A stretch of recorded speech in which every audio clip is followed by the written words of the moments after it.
Welcome into another segment of our 2024 MAC Volleyball preview and content days.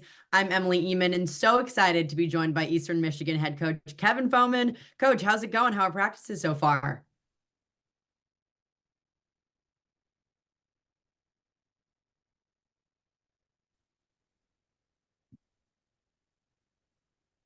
I think we're frozen. I lost you. Can you hear me? Yes, my internet just went unavailable. I'm so sorry. Oh no, you're good. I'm in a spot that has great internet and it just but we can try that again. I heard everything you No said. worries.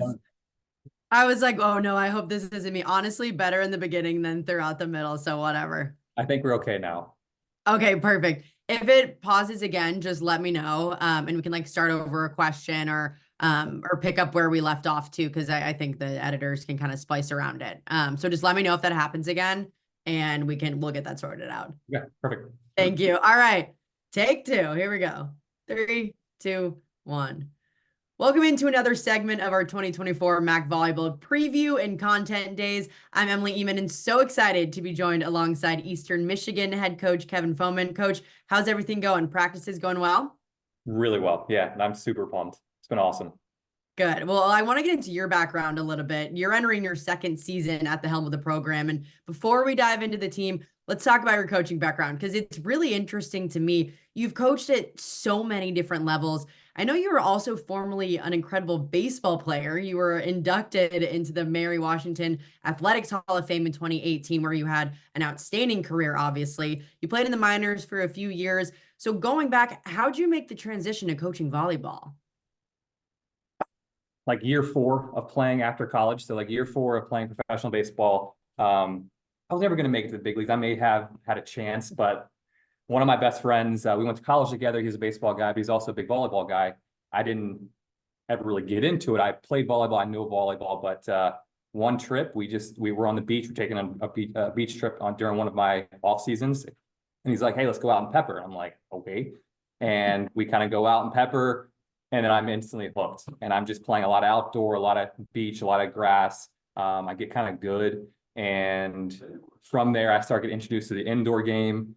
I'm still playing baseball at the time, so I'm kind of like I'm not being smart. I'm not being the best baseball player because I'm just like obsessed with volleyball. I'm watching everything. I'm reading everything, learning. I just threw everything at volleyball. And then at some point I decide I'm going to make a switch. I'm going to try. I know I can go back to baseball if I need to. I love baseball, but I'm really loving this whole volleyball thing. It's just every second of volleyball, from recruiting to just being to watching it, was just, I loved it. So I just threw everything into it. And 11, 12 years later, I'm here. Did you always know you wanted to be a coach of some kind, if not volleyball, maybe something else like baseball? I did. I did. Yeah. I was coaching baseball and volleyball at the same time and playing. So I loved coaching. I've coached basketball. I've coached a lot of different things. My dad was probably my best coach. And I just loved the way he approached all the teams that he coached. And I just always wanted to be a coach. Yes. So you were essentially like, okay, I want to be a coach. Don't know what it is, but we're gonna roll the dice and try a few things here and see what Yes. sticks. When you I mean, started to learn, I would have loved to make the baseball thing stick. And were some of my teammates who could make lots of money, but that didn't stick. And I found volleyball and I loved volleyball. I love that. When you started to learn the sport more, especially from the coaching aspect of it, what were some things that you were watching or learning from or reading or talking to coaches about to learn the game better? I watched a lot of 80s volleyball, a lot of YouTube video, Karch Karai, all those games. I just threw myself into, and every single volleyball match I could watch, I watched and I just read. And I had a lot of good friends that helped me learn. All the books I could get, there's not a ton of volleyball books out there in terms of like autobiographies, but like Misty Mays. And I just threw myself at every single coach and just listened. But more of it was just watching a lot and watching with people who knew the game and just kind of studying as much as I could. But yeah, I just loved all the information, still do. But I just think I had a lot of people that helped me out. Yeah, I'm sure too. Your wife, Remy, I mean, she was an all-time player at Maryland, where she ranked in the top assists and played for the Puerto Rican national team. How much was she kind of teaching you about the sport too? She still does. But yeah, she's a lot. Yeah, she's the real deal. Good. All right, well, let's get into the team. And you've had one season now in the MAC. What was kind of your biggest takeaway after the season looking back? I had some players that I love that I'm glad we were able to get that for them, like a Callie Minshew, who had a career year. I'm very grateful for the chance to have coached her. But I know I learned a lot about sticking to what needs to work and how I coached. I think I tried to change a little bit last year, and I'm kind of back to being who I am. And I'm happy with the comfort level of coaching my style and kind of getting back to the program that I want to build, not that I thought I needed to build. So I kind of learned on the fly that it's best to be the best version of yourself. So I'm kind of back to enjoying things a little bit more. Yeah, and I'm sure it's hard too when you're entering a new program. You're trying to figure out the ropes. Sometimes you want to Yep. bend to what's already happening, but at the end of the day, you got there for a reason. How would you kind of describe a Kevin Foeman team? They love playing, just love being out there. The team I have now is so fun. And we're in like session 13 and they're begging me to stay there for longer. And we're in the two-a-days. We're still doing two-a-days and they just want to be on the court and get better. And like those are my teams. They just love the game. They love to work. We're never usually the tallest or the most athletic, but we're always going to be just hungry to get better. And I think this team encompasses more of my style in terms of the personality of the game and just working. And I think that once we're here for a little bit, I can have the athletes and the quicker offense and just the athletic players. But I think that more so the love of the game would kind of define my teams in the past. Just loving to every part of it, the camaraderie, the teamwork, the practice sessions, the lifting sessions, everything it is they're grateful for. And I think this team is embodying that and it's fun. It's super cool to hear too, while you're in double days, they're asking to continue to stay in Yeah, the gym because it's you don't always really fun. find that, especially when you're grinding through camp. I know it's really fun. It's just great.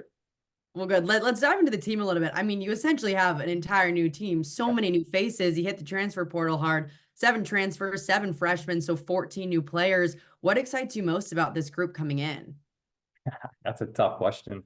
And I tried to think about this before we met, and it's not maybe not a good thing, but it is a good thing. Is I could roll out two different lineups that are pretty good, and they're Yeah. completely different lineups. And I'm strong in a lot of areas, and I have a lot of depth. So I have a lot of competition in the gym that really helps us out. And there's no one who's just complacent because there's 2 or 3 or 4 deep at every single position that are good players. And I think that competition is really fun, and that's going to allow people to kind of like throughout the first 4, 5, 6 weeks figure out what maybe our lineup's going to be, or maybe we're just going to kind of roll out matchups and figure out who's going to be best. But I've typically had lineups stuck with lineups, but I have to adjust as a coach. And the team I have now, we're deep, but we're not really that experienced as a team. So I think we'll see a lot of, well, I guess we still have a couple more weeks of preseason, but I think we might see a lot of varying statistics, right? A lot of players with some kills and a lot of players here until I kind of figure out where that goes. But I think that's kind of exciting to have that much talent that's deep that I can really make the switches. I didn't really have necessarily all the time. So I think we're deep in some spots that make my life a little bit more fun and challenging, but fun. Yeah. I mean, as we know, like depth is so important, especially in this league. You never know what's going to happen, say, to players that normally would be starters. You have to have backups, but also just a level of competition in the gym to continually push those players that maybe have been there for a few years. But I want to know, with 14 new faces, obviously you have some returners coming back. What's really been key to integrating them into the program right away? I think they had a wonderful summer, and they were just talking about how every single day I would get a text like, "This is so much fun," and they were in the gym for a long time. I just think that we named some captains at the end of the spring, and those captains kind of transformed our program pretty quickly in the spring. They kind of took it on themselves to, this is how we're going to be, and we had a really awesome spring. So everything just kind of like kept going from the spring and the attitudes that we had in the spring, and the players just kind of entered, and that was already set. Like, this is our team, and this is what we're going to do. And luckily, we brought in transfers who were hungry to compete, knew what they were getting into, weren't expecting this and that. They were coming here for the right reasons. We had freshmen who were all coming to Eastern because they wanted to come here. And I think that they all had the right mindsets that fit in with the 7 that we had in the spring, and it just gelled.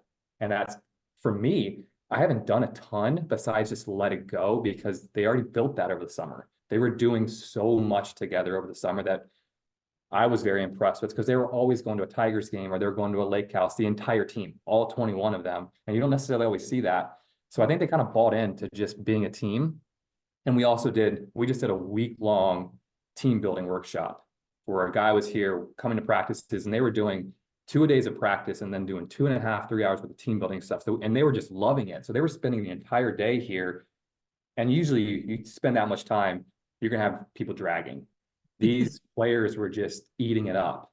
And just like, you could tell they wanted to see what we can do and how we can become a team. So that was on them. A lot of that was on their ability to bond over the summer before I even got with them. It's huge, especially to have those players that maybe were already around to really, take them under their wing, and team building activities like you just mentioned can be really important, especially early the first week or two of a team where you have new faces coming in, you don't know the ropes, just to get to know people better. If you're allowed to share, what kind of was that team activity and what did the team learn from it? Well, it was a nightly thing. So Okay. I had someone come in here that he had a curriculum that was built over 6 days worth of work. And it involves so much different stuff and involved like become vulnerable, learning about how to speak properly, learning about each other's vulnerabilities, looking to learn about themselves and taking accountability and just kind of breaking them down and also empowering them with ways to speak and ways to think in certain situations, ways to be a goldfish, all those different things that you hear and stuff. And it was just like it was like a break them down, break them down, break them down, build them back, build them up, build them back up type of thing. Like we're going to just tire them out and they're going to like be stressed and tired. And then we're going to figure out why, and we're going to figure out this and this. And like by the end of it, you can hear the vernacular changing. You can hear the wording changing of what they're saying. And when they're struggling, they use these phrases or these techniques to kind of get them back into the zone. I think that was for a week. You don't expect to have that much of a change in the players, but I know for a fact the team got closer. They were just crying and emotional when our person left. We left last night. You could just tell how close we had become just with the amount of stuff we've been giving them. So if anything else, we have a team that's close. Yeah. And that's sometimes half the battle. You can have players that have incredible talent, but if they don't gel well on the court, it's not going to translate. No, not at all. I want to go back to someone you mentioned earlier, Kelly Minshew. Obviously, she was such a massive piece to this team. Who's a player that's really impressed you so far through preseason that maybe could step into a bigger role like she had? I don't know. We have so many. I can name a lot of people. And I don't even know how to single this out. I really don't. I mean, I think Ella Voorhees came in the spring as a setter for us, and has set the standard. And she's a captain of ours. I think she is just incredible in terms of just being a leader and a setter. Our setters are good, but Ella Voorhees in terms of her overall how she plays the game. If you're looking for kills, there's a battle at every spot. Kylie Doctors had a phenomenal spring. I don't know. I can't even single people out right now. Like, yeah, well, that's again a good problem to have. It is, and it's tough. It's like Angel Baylark had a phenomenal spring. Angel's doing well right now. But I really can't single a person out no one's gonna be Kylie. No one's gonna be Callie, right? But I don't think we need that. I think we need a more evenly dispersed kill ratio. I just think it was a Callie show. Throw it to Callie, throw it to Callie, throw it to Callie. And I think we have a little bit more. Well, maybe not more, but we have balance, and I think we're gonna have balance. But really, there's a lot of people stepping up, and I'm not sure I can single anyone out right now. Sorry to kind of like avoid the question, but it would be on a session by session basis. Yeah. Well, again, it's a great problem to have when you have that many players that are stepping up and continually pushing each other. Obviously, a lot of answers for this team in the next few weeks to figure out even just a starting lineup. And I'm sure that's going to change throughout non-con play. Yeah. I'm wondering, kind of fast forward through non-con play, right when MAC play is starting, what's the biggest thing that you want to find out about your team? I want to see if we can maintain this level of excitement through the good and the bad. I want to see if we can maintain this level of focus, because that's going to be our biggest hurdle with the amount of people we have and the depth we have. Can we maintain this competition in practice once we get out of non-conference and into conference? Because that's why us all coaches are here to do well in the conference, you know? So I think like from a job standpoint, from a team standpoint, like we got to do well in the MAC. And I think but we're trying to take it as not talking about, well, season's a marathon. We want to, if you watch people who are running a marathon and they're leading the marathon, they're not going slow. Like they're getting after it. They're basically sprinting. So we don't want to finish the thousands in the marathon. We want to finish at the top. So we're going to try to take every single game as a sprint and try our best to go give our full effort. So I'm looking forward to seeing, with all the effort we're going to give, can we start to gel really well come the start of MAC play and see if we can get some good play early on that MAC play. Well, I'm definitely excited. It sounds like you have a lot of pieces that are going to be exciting to watch. Again, maybe rotations kind of moving around a little bit, which keeps us on our toes, which is fun. But I'm excited to follow this team. And Coach, thank you so much for joining me. This was so great. Thank you. I appreciate the time.